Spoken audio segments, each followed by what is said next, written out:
course of discussing movies, the host will spoil plots. You've been warned.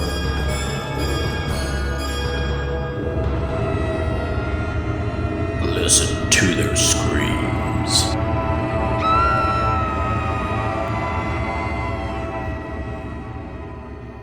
Greetings, ghouls and creeps, and welcome to Listen to Their Screams, a horror podcast that feels like you're chatting with friends. I am one of your friends today. We're joined as always by our other friend, Ike. Ike, how are you? Hey, I'm doing pretty good. Just, living the dream. Just really hoping that my Aunt Gladys doesn't come visit. It'd be funny if you did have an Aunt Gladys. I Anybody, don't think I do. Hopefully. anybody that has an Aunt Gladys, hopefully you cannot relate to the movie we're reviewing today. That is the movie Weapons. We're going to talk all about that here in a little bit. Before we get there, Ike, did you watch anything else? Honestly, not really. I've been kind of busy. I watched a couple episodes of Dark Side of the Ring, but that's not horror related at all. Yeah, I haven't seen anything. I didn't watch anything, so be it. I guess that's that. So we're ready to move on to our segment. Stump the co-host. And this time we're doing Stump the Co-host. Since we didn't get to do an episode last week because of my move, this is the second episode of August, so we are doing Stump the Co-host. This is our horror trivia game where we have identical decks of trivia cards. We each draw 2 cards, which is a total of 4 questions, and we alternated asking these questions until a winner is determined. There can be no draws, so if a winner is not determined in the 4 questions, we just keep on keeping on until a winner is determined. So, Ike, are you ready to play Stump the Co-host? I do believe so. All right. Well, so far in 2025, Ike has 6 wins, and I have 1. That sounds so horrible. That sounds so ridiculous, but it is what it is. What can I do? Except I need to rattle off a win streak. So, well, I was going to say, it could be wrong. There's 12 months in a year, so if you don't win this, I will have won for the year. What? I just realized that because I'm up 6. So the best that you can do is tie me for the year at this point. Shit, that's right. Okay, wow. So the pressure just got worse. I'm having a little bit of an anxiety attack. Okay, well, here we go. Let's just do the thing. What difference does it make? I'm going to throw it out there now. If we do tie, we need to have like some kind of tiebreaker at the end of the year. Yeah, okay. Just so you know, we've had 7, right? We've got 5 more to go, right? Yeah. I got to win what? See, we've had 7. We got to win 5. So I've got to win. Well, I've got to win the rest. Yeah, right. That's right. That's very easy math. I don't know why I was confused with that. I have to win everything from here on out. Got to do it. I believe in you. Son of a bitch. All right, I'm going to ask you first. Okay. Who is considered to be Hollywood's first scream queen? My gut reaction is Janet Leigh. Is that right? No. No. Fuck. They are saying Jamie Lee Curtis. Which, yeah, I don't know about that, but that's what the card says, so that's what we're doing. God They're related. We can't. That's true. We can't argue. I got to take everything I can get. So. True. All right. Ask me my first question. All right. How do the aliens plan to conquer the planet in Plan 9 from Outer Space? Oh, fuck. It's been so long since I've seen this movie. How do they plan to conquer the planet? They, well, let's just say okay, I'm going to, God, I can't remember. Let's just say that they plan to replace the world leaders. That is incorrect. It is resurrect the dead. Well, that's a stupid plan. That is a stupid plan. Just blow up the planet. All right, here we go. Here is your second question. How was Jason Voorhees brought back to life in Friday the 13th, Part 6, Jason Lives? I feel like we talk about this one a lot. It was we actually talked about it last time we recorded, I think, but he was struck by lightning through like a lightning rod. That's right. It says lightning, and then it says in parentheses electricity. So, All right. Well, there you go. You got one. On the books. All right. Let's get you your second question. What is the name of the girl who is possessed in the movie The Exorcist? Oh! Seriously, why can't I? What? That should be such a fucking easy question. Oh, man. Should be such an easy question. Why do I not know what her name is? Shit. I fucking um let's just say Sarah. Fuck. It is Reagan. Oh, of course. That. My Oh, man. God, I'm so disappointed in myself. Why could I not think of that? Yes, I deserve to lose. The director of Drag Me to Hell is most famous for what other horror franchise? Oh, Sam Raimi. So Evil Dead? That is correct. Evil Dead. Okay. Okay. I was like, I was like, who the fuck directed that movie? I was like, I'm pretty sure it's Sam Raimi. Okay. Whew. So it's 2-2-0. So I could bomb the rest of my questions here, or the other question that we have, and you could get these two right, and we could Yes. keep going to overdrive here. So Yes. Fuck it. It ain't gonna happen. Screw it all. all right. What iconic horror movie actor appeared in the opening sequence of the 2006 film Hatchet? What now? What horror? What is it again? Tell me one more time. Yep, it's what iconic horror movie actor Okay, actor. appeared, yeah, in the opening sequence of the 2006 film Hatchet. I think he had just a small role. Hmm. Well, I'm going to take a guess and say it's Robert England. That is correct. Yeah, I thought. Well, it wasn't really a guess. I mean, it was a guess, but I wasn't 100% on it. So, all right. Well, here we go. What day does Tree have to relive over and over in the 2017 movie Happy Death Day? Um,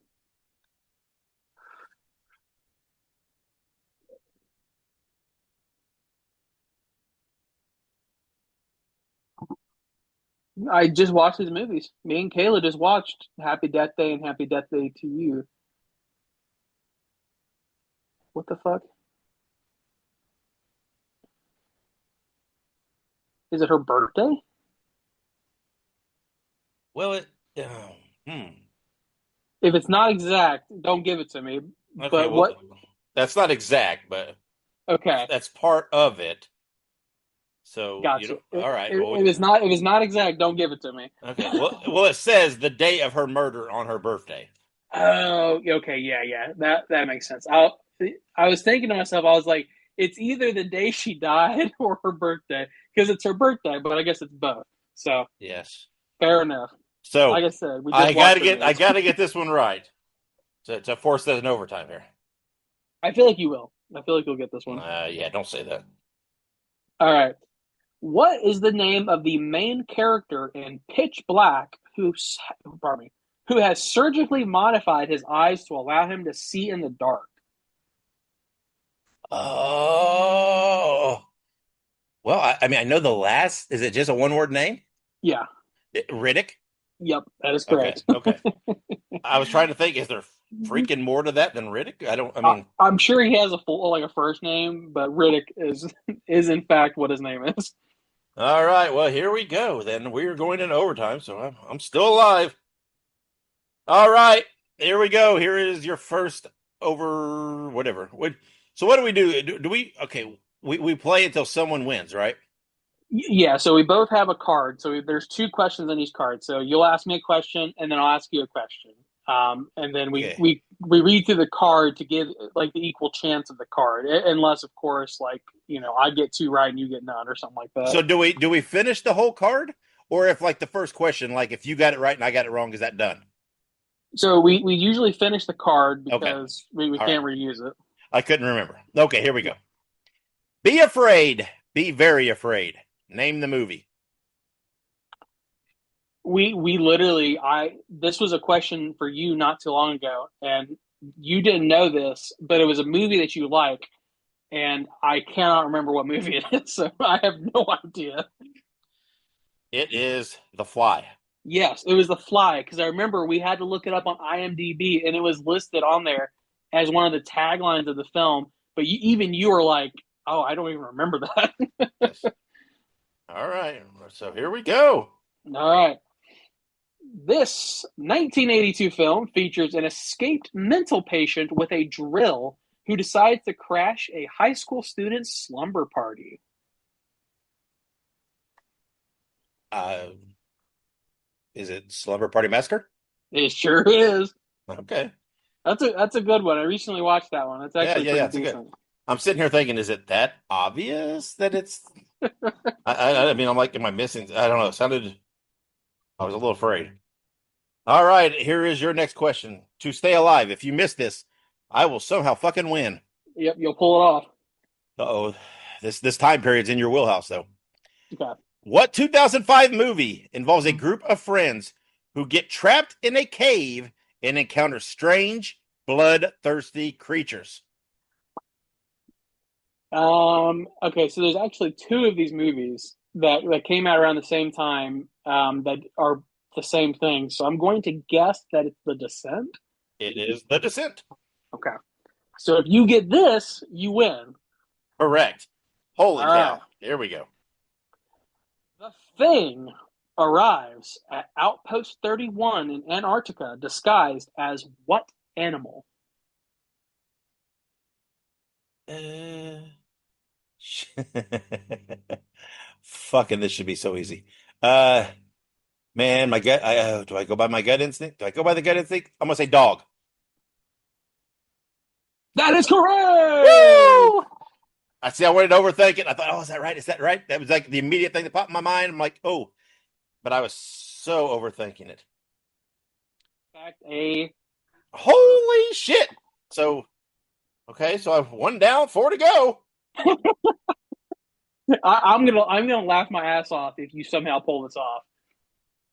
Yeah, I wouldn't start chuckling yet. You're like, what's up Oh, here, tuppers? wow. Okay, that's crazy. Okay. Well, then, let's take a break. And when we come back, we will have news, birthdays, and movie anniversaries. So stick around. Make sure you subscribe to Listen to Their Screams on your favorite podcast platform. Also, make sure you look us up on social media. We're on Facebook, Twitter, Instagram, Letterboxd, TikTok, and Slasher. All you have to do is look up Listen to Screams. That is Listen, the number 2 in Screams, and you can find us there. Also, make sure you go and buy yourself a Listen to Their Screams t-shirt. You can find all of our shirts at tinyurl.com/Screams Shirts. Spread the news. Spread the news. Spread the news.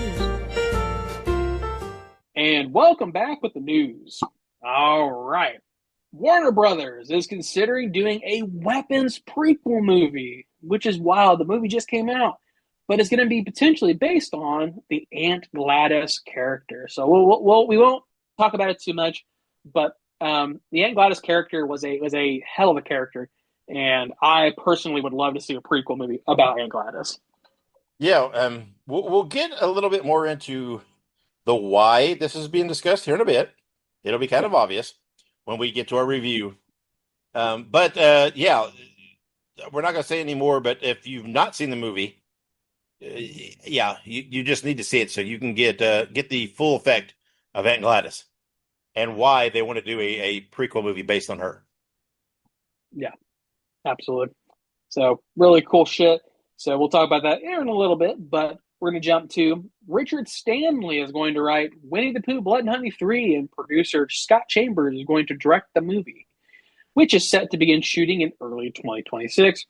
So for those of us who have seen the first two, the second one leaves off on a pretty obvious cliffhanger. I would assume that this is leading into or coming off the heels of the Pooniverse collaboration that they're planning. But yeah, I mean, I will 100% watch this, and I'll love it, I'm sure. Yeah, me too. And I'm not real familiar with Richard Stanley. I know he's done a few movies, but I'm not familiar with what they are. Scott Chambers, I think, is the guy that's produced all of them thus far. So the fact that he's going to step in and direct, I don't know if he directed the first one or not. I'm not sure. But yeah, I'm excited. Right, this two was better than one. So here's hoping three is better than two. So, but I'm excited. I like it. Yep, absolutely. So good stuff. And we will keep an eye out for more news about that. But until then, we have some information about Crystal Lake. The showrunner, Brad Cam, about said Brian, has confirmed that the series is shooting in Blairstown, New Jersey, the filming location of the first Friday the 13th movie. This is awesome. Love to see him going back to the roots. It's also significant. I saw on TikTok somebody posted a video of it was Mrs. Voorhees, who is being played by I always forget her, Linda Cardellini, and she was running outside, and there is a guy in like a bucket hat with a bike. So a lot of people think that it's Crazy Ralph, and Good old Crazy Ralph. He's supposed to be in it, I believe. Well, yeah, actually, I mean, I don't know if they've confirmed that. They've only think they've confirmed as the sheriff guy, but you got to think Crazy Ralph's got to be in it. surely. And in the video, I'll have to send it to you later. It's just a TikTok, and I think it's like somebody on the production set, maybe, or somebody who was like near it. But yeah, it looks really good. I'm excited for it, and it's just crazy to actually see this getting some movement because, like we talk about all the time, this movie was essentially, or this series was essentially dead in the water for the longest time. Yeah, yeah. It's just crazy. There's so much going on. It's just nuts. Absolutely nuts. Yeah. All right. So very good. We're going to move on to our last little bit of news, which is some interesting news. I didn't know if they were going to do this, but they certainly are. A seventh installment in the Final Destination franchise is in development by New Line. This is unique because the last movie sort of tied everything up in a neat little bow. So this will most certainly have to be either an instance that we have not seen of death, like, within the current series, the current canon, we have sort of a timeline dating back to like the late 90s to the 2020s. And I would imagine that either they're going to have to create an entire different like canon, basically, like a new storyline with new people, would be my guess. Yeah, I mean, I guess so too. I don't know. This is all driven by the fact that Bloodlines did so well. Yeah. And so I'm sure they can come up with something. Bloodlines was great, was creative. So yeah, I mean, Final Destination is one of those that it's easy to come up with something. I mean, really, they could drop something anywhere in the timeline. Who knows? They could do something. So, but I'm looking forward to it because, like I said, the last one was fun. Yeah, absolutely. I think it was a good time. So we'll have to see what they do. But very good. We're going to jump now out of our news and into some upcoming birthdays. We're going to roll through some of these, but these are some good stuff. We have August 14th, 1957. We have Tony Moran, who played Michael Myers. And I believe he played the unmasked version of Correct. Myers, right? Correct. Yeah. Then Nick Castle was the mask, but yeah, that brief scene in the first movie where she pulls the mask off him. That's Tony Moran. Yep. That's cool. And I know Nick Castle came back to play the Shape in the remakes. But yes, I remember Tony Moran gets poked in the eye, and then you get to see his eye kind of puffed up after he takes the mask off very briefly. Yeah. Makes you wonder whether Nick Castle was a little offended that once they took the mask off, they wouldn't let him play the character. Yeah, it's weird to me that they had different people playing Michael Myers in that movie, but I guess they probably had a reason for it, I'm sure. I guess. I don't know. Makes you wonder. I mean, I know there's been books on scrapped Halloween plans and whatnot. It makes you wonder whether there was something planned with Tony Moran or that they didn't end up going with in the end. I don't know. It's odd. Yeah. I have to ask John Carpenter next time I see him, I guess. That's right. when we have lunch. Yep. I kid. But very good. We're going to jump now to August 20th, 1890. author H.P. Lovecraft. I've read some stuff from H.P. Lovecraft. I think one of the most interesting things about H.P. Lovecraft is how absolutely batshit insane 90% of his writings are.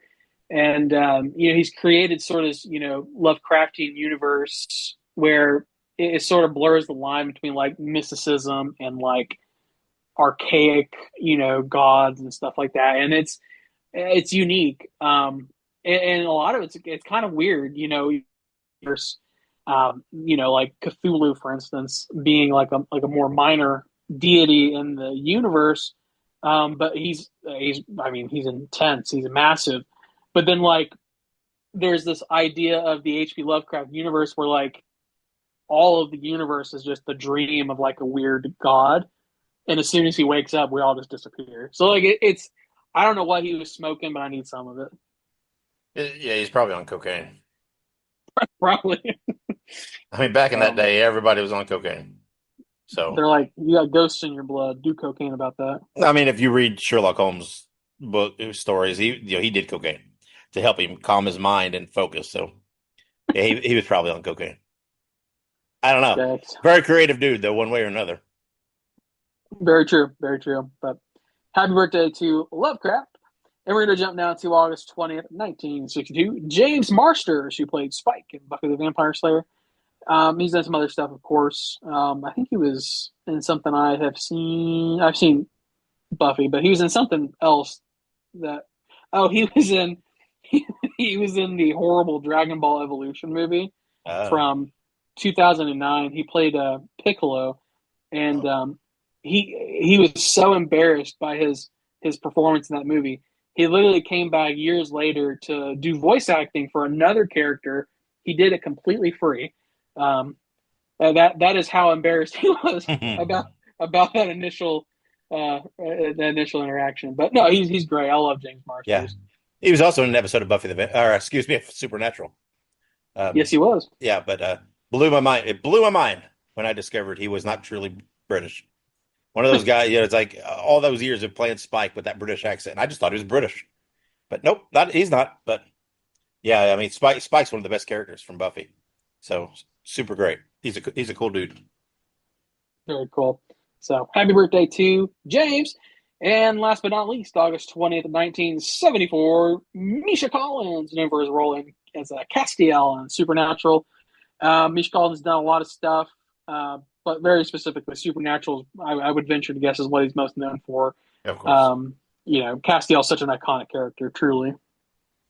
Absolutely. Yeah. I mean, he's been in so many shows, just like spot appearances, right? Just, one-offs. But of course, yeah, he was in Supernatural all those years and such an iconic character. And he's such a great guy. He is just so awesome. Super, super involved in social affairs. And he's just a very, very good guy. Absolutely. But very good stuff. Check him out. And I think he's going to be in The Boys, if I heard right. That's right. He's got an appearance in the upcoming season of The Boys. So does Jared Padalecki. And there's actually a scene with Jensen Ackles, Jared Padalecki, and Misha Collins all together. Good shit. Gonna have to watch it just for that scene. But awesome. Well, that does it for our birthdays. We're going to move on to some anniversaries. August 14th, 1987, The Monster Squad, a movie that is on my list to be watched, but I know this is one of Dave's faves.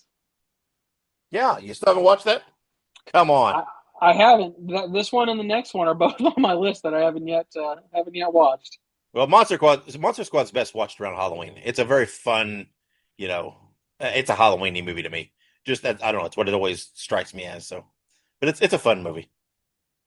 There you go. So I'll have to check that out around Halloween, because that's right around the corner.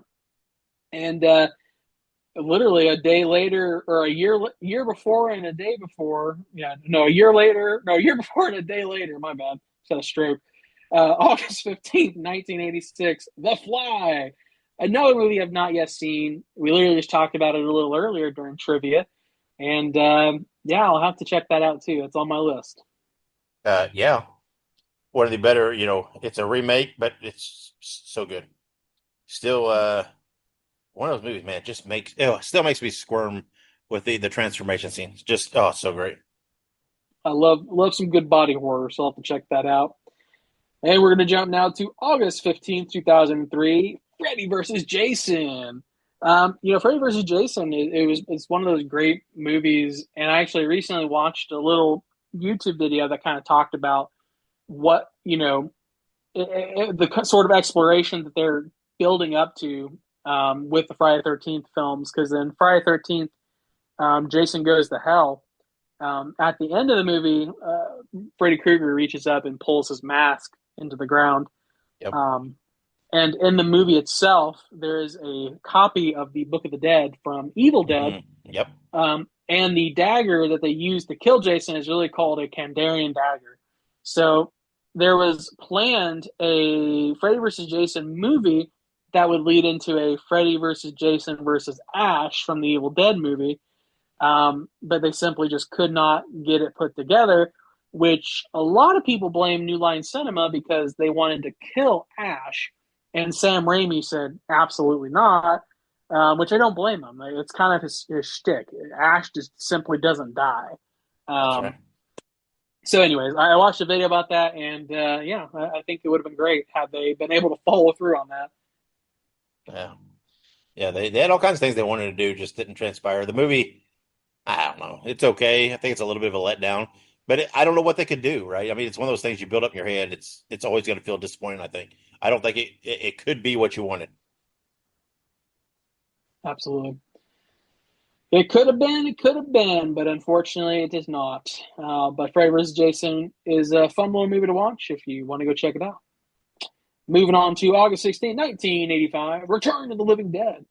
I love the Return of the Living Dead movie. It's super unique how the Return of the Living Dead movie even came to be. Because the guy who made that movie worked with George Romero on Night of the Living Dead, and they basically had differing opinions and ideas on how they wanted this movie to evolve the zombie concept. And George Romero went the slower, shambling zombies that can be killed pretty easily. And Return of the Living Dead went with the zombies that are extremely difficult to kill and eat brains. So it's very interesting. Yep. One of my favorite movies. So fun. Love it. God, I love it. It is like the perfect movie for me. One of the perfect movies for me. Absolutely. Return of the Living Dead, to me, it's one of the better zombie movies from the 80s because there were some real stinkers in the 80s, let me tell you. But it's great. I love Return of the Living Dead. Very good. We're going to move on now to August 1973, which is the canonical day of the events of the Texas Chainsaw Massacre. The events of the movie you're about to see are locally known as the Texas Chainsaw Massacre. I actually want to go back and watch these movies. I've been trying to figure out what movie, because I want to do a rewatch of some horror series, and I was like, I don't want to do Halloween yet because I want to wait till October. And I was like, what would be a good maybe series to watch? And I think Texas Chainsaw Massacre is slowly moving to the top of my list. So I love it. Yeah, and it's also going to be back in theaters this year, and Yes. for events. So that's insane. I cannot wait to see that in the theater. That's fucking awesome. One of my favorite movies. To me, one of the most perfect horror movies ever. It's right up there as on that quote unquote Mount Rushmore of just fucking great movies. I mean, just genre changing movies. Yeah, no, absolutely. And it's weird. Dave and I, since he moved, we were able to go watch Weapons together. Mm-hmm. And prior to the screening of Weapons, there was a Fathom Events trailer for the Texas Chainsaw Massacre in 4K, and it looks so great. So I have to convince my wife to go because, oh man, I think that'd be so great to see in theaters. Obviously, I wasn't alive to see it in theaters in the 70s. About 21 years too early on that one, but I think it'll be really cool to see in theaters. Absolutely. But very good. We're going to move on now to August 19th, 1988. Nightmare on Elm Street 4, The Dream Master. Dream Master is great, not as good as Dream Warriors. But as far as sequels go, it was not that bad. It just, I think it kind of paled in comparison to its predecessor in a pretty significant way. Yeah, the Nightmare movies are all fun in their own ways, but everybody knows how much I love Part Three. So anything after that's going to be just at least a touch disappointing. Yeah, absolutely. 100% agree. But good stuff. That was also on my list of movies to potentially rewatch was the Nightmare on Elm Street movies. But I don't know. I was bouncing between that one and the other big ones. So, but anywho, moving on to our last anniversary, which was the sequel to the first Orphan movie, and I believe there are talks to another sequel. So, Yep. they can do it. Do it. That's right. I think we talked about that in the news not too long ago about they were going to do another one. But yeah, bring it on. As long as she can play the role, so be it. Let's do it. Absolutely. So good stuff. That does it for our anniversaries. We have some releases coming up here. We have Witchboard coming to theaters on August 15th, and is described as a cursed witchboard awakens dark forces, dragging a young couple into a deadly game of possession and deception. We will be reviewing this next episode, so that's exciting. I feel like I've not seen any trailers for this, so this will be interesting. Yeah, I mean it's I don't know what to think. I think this is a movie, if I remember right, has tried to come out for like a year or so. I don't know what the holdup is. I don't know. It's these movies are hit or miss, right? Because this kind of stuff's been done, many times, witch boards, Ouija boards, whatever. So we'll just have to see what their take is and how it works, and if it's something original, something attention getting. Okay, interesting. Well, we'll have to check that out, and we'll have a review for you guys next week. But moving on to Eli Roth's Jimmy and Stiggs have come to theaters on August 15th and is described as a perfect storm of lousy news. See out-of-work filmmaker Jimmy Lang spiral into a bender, during which he claims to have been abducted by aliens. Fearing their return, he contacts his old friend Stiggs to help gear him up for war. Now, we saw this trailer during or before we watched Weapons, and it looked fucking amazing. It looked hilarious. But I'm fearful that this movie will not get a broad release because of how weird it looks. But it looks hilarious. I definitely will need to check this out.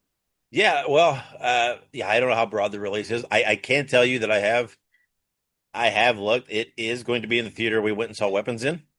Really? As is Witchboard. So I wanted. I guess I meant to ask you which one we wanted to review for sure. So I guess let's put a pin in what we're reviewing next episode, and Ike and I will have a discussion. It'll either be Witchboard, or Jimmy and Stiggs. One of those two, because they both come out on the same day. We will be reviewing. So watch social media, and we will give the official announcement soon. Very good. All right. And then lastly, we have Hell House LLC Lineage coming to theaters on August 20th. And it is described as after a near-death experience, Vanessa Shepard faces nightmares in Abaddon. As mysterious deaths occur around her, she discovers her connection to the Abaddon Hotel, Carmichael Manor, and decades of unexplained murders. And we will be reviewing this movie in 2 episodes. This is the long-awaited, like an actual film version of the Hell House movies.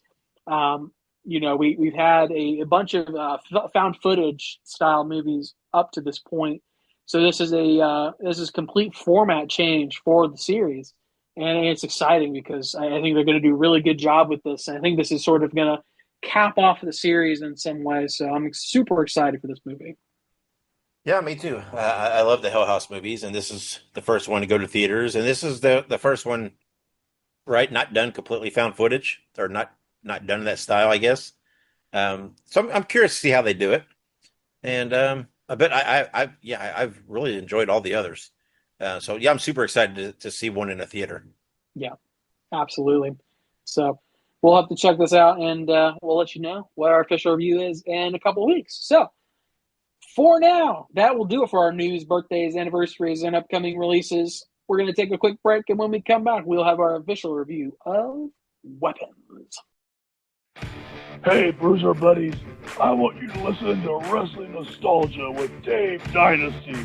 Every week, he has the roughest and toughest interviews in the podcast world today, with the best guests you could ask for. There's no bums on this show. Let Dave Dynasty be your podcasting tag team partner and listen to Wrestling Nostalgia while drinking beer, smoking cigars, and busting heads. Just look it up on your favorite podcast platform and subscribe today, cause the Bruiser said so!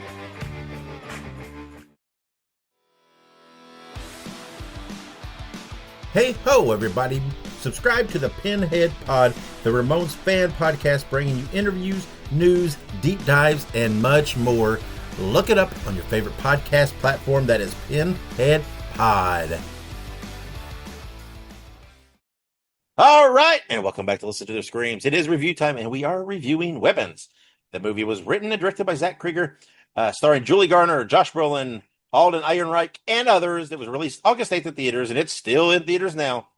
And get this, the movie grossed $43,501,217 domestically on opening weekend. A lot more than that worldwide, but that was just domestically. And it was good for number one. This movie outperformed Freakier Friday and everything else that's out there. That is unreal. Now, this is what we mentioned earlier. This is the reason why they're talking about a prequel movie. Because, and this is what horror's doing this year for the most part, right? And this is what we talked about with, was it Megan? Or Megan 2.0, where it didn't do that well. And we're like, oh, that's odd. That's different. Because every horror movie that comes out is doing 30 plus million on opening weekend. And it's right up there. So if a horror movie's not hitting that, that's not good. That's not a good sign. It's a bomb. But thus far, there's been very few of those. But this is unreal that this movie hit 43 million. And I'm so glad because I'm so happy that I think I saw worldwide it was in the 90 million something. I don't know. I could be wrong on that, but it was a lot. But I'm so glad that it is performed because I want to see a prequel.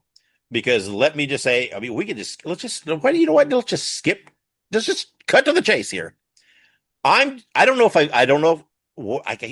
off the top of my head all my ratings for this year. I'm just going to say right now, I'm just going to do it, right? We usually do this last. I'm just going to call it right now. Weapons, my first 4 Scream movie so far of 2025 that I believe. I don't think I've done any other movie at 4 yet. This is it. This is my first 4 movie because this movie fucking was amazing. It was so fucking good. I don't know, man. And I so love movies. And again, I don't want to give spoilers, right? The Aunt Gladys character was great. You got to watch the movie just to see what that has to, what that is. But this movie is told from different perspectives of characters. And I really, when it's done right, I really like that approach to a movie. I think it's really a great tool to tell a story in a movie if it's done right. And in this movie, it absolutely was. This movie was really, it was just, I don't know. I loved it. It was intriguing. It held my attention the entire time. There were times where I was like, why are they talking about this? And they brought it all home, right? They pulled everything together just wonderfully. They didn't overtell the story, where they forced a bunch of crap that didn't need to be told. I would just, man, I'm telling you, everything about this movie, I dug it. I know, Ike, when we were going into the movie, the girl at the counter told you that she thought this was even better than Barbarian. I will second that notion. I love Barbarian, but I think I thought this was even better. But again, I don't know for sure, but I do believe. I'm just calling it. This is my first 4 Scream movie of the year so far. This is probably, as we sit right now, probably so far off the top of my head, my favorite horror movie of the year so far. I just thought it was great. It was so interesting, so captivating, so well shot, so well acted. I don't know, man. It just had it all. It had it all for me, and was just absolutely just brilliant. So, Ike, what do you think? I gotta say, like you said, we walked into this movie, and I didn't really know what to expect, obviously, but I was kind of on the notion that this was going to be probably a pretty solid movie. And like you said, we were at the concession stand because obviously the nice person working there, was like, hey, if you liked Barbarian, this is going to be even better. They gave it a high rating. They said it was easily the best horror movie they've seen this year. And so I was like, hey, that's great. I'm glad that I have a little bit of an expectation going into this, and um, you know, we sat down, we watched it, and like you said, it at no point in that movie did I know what was going on until the movie decided it was time to let me know what was going on. And that's what I love about movies. And the marketing that they did for this movie, really plays up on that notion that you're not going to know what the fuck's going on until it's time for you to know. And in this case, they let you know, I would say a little over halfway into the movie, like, what is happening? Where are these kids? And as a lot of people can probably tell, Aunt Gladys has a pretty big role to play. And without spoilers, leave it at that. This movie had some parts of the movie that on one hand are scary, but on the other, genuinely make you uncomfortable and laugh a little. Yep. There were scenes that were like, oh shit, what the hell's going on here? And there's a pretty famous scene, and there's no context other than Josh Brolin is sleeping and he wakes up and he just says, "What the fuck?" That's kind of turned into a little bit of a meme online. I'm not going to give any context because I don't want to ruin anything. But he was sleeping, has a weird dream, wakes up. What the fuck? And I mean, people in the theater laughed when that happened. I would say this was a really great theater experience because, I mean, you kind of feed off other people around you. People laugh, you laugh, and everything else. And it was just great. I mean, every part of this movie was great. From start to finish, I was constantly guessing what's going to happen next. How are they going to one-up this? Zach Krieger, frankly, I mean, the movies he's made up to this point, Barbarian, is by and large one of the best movies of 2022, in my opinion. And this movie kind of even steps it up further. And I'm not going to get on this too much because I could go on a tangent. I'm a little worried about his Resident Evil movie that he's planning to make next year. So we'll just have to kind of wait to see about that one. But, at least for now, Weapons, I mean, to me, Weapons is a perfect depiction of like what a horror movie can be when you truly just give the reins to somebody who's unhinged. And Zach Krieger is truly unhinged. Everybody in the movie acted well. Julia Garner was good. Josh Brolin was good. All the kids were great. And, good old Gladys was great too. So I can't complain about quite literally anything. The only thing I could complain about, it's not even necessarily a complaint, I really want to know more, right? The movie leaves you wanting to know more, but it's meant to do that. That's the purpose. So that's why I want a prequel, I want a sequel, I want a threequel. So give me more Weapons content, please. All right. Well, I've already ranked this thing a 4 screams. What are you giving it? Oh, yeah, you did. So you gave it a 4 screams, and I, too, will be giving this a 4 screams out of 5. This is a solid 4 from both of us, undoubtedly, unquestionably. All right, there you have it. 4 screams for us on this one. I don't know, but this might be our first 4 screamer of the year. Definitely worth watching. Still in theaters. Definitely deserving of the box office it's got. Go see this movie if you've already seen it. Go watch it again. Although I know there is a couple of good movies coming out this next week, so go see it again before those come out. So, all right, like we said, next episode, we don't know what we're doing for sure. Again, watch social media. We will announce for sure which of the movies we will be reviewing next episode. Before we get out of here, we'd like to say thank you to the wives and all of you listeners and followers. And like we said, be sure to subscribe to us on social media. We're on pretty much all the platforms. Just search for Listen to Their Screams, and you will find us there. So before we get out of here, Ike, anything you want to add? Oh boy, nothing really. This was a good movie. I mean, this was a good movie, and I think there's going to be a lot of good movies coming up too. So I'm really hopeful. You know what I mean? I think that Hell House will be good. I feel like this is good, but I think Hell House will be pretty good too. I'm a little iffy on the Witchboard, but I feel like Jimmy and Stiggs could be a sleeper, if you will. But no, yeah, I think I don't really have anything else to say. I'm just gonna rock and roll, and hopefully this next movie isn't a stinker. I'm a little worried about this next one because the 2 that we have are either going to be really weird or really good. I'm not sure. That's right. And they're following weapons, so who knows what's going to Correct. happen. All right, man. So again, follow us on social media and watch for the announcement to see which movie we're reviewing, and then tune in next episode to hear that review. But until then, wherever you go and whatever you do, be good, be safe, and have many pleasant nightmares.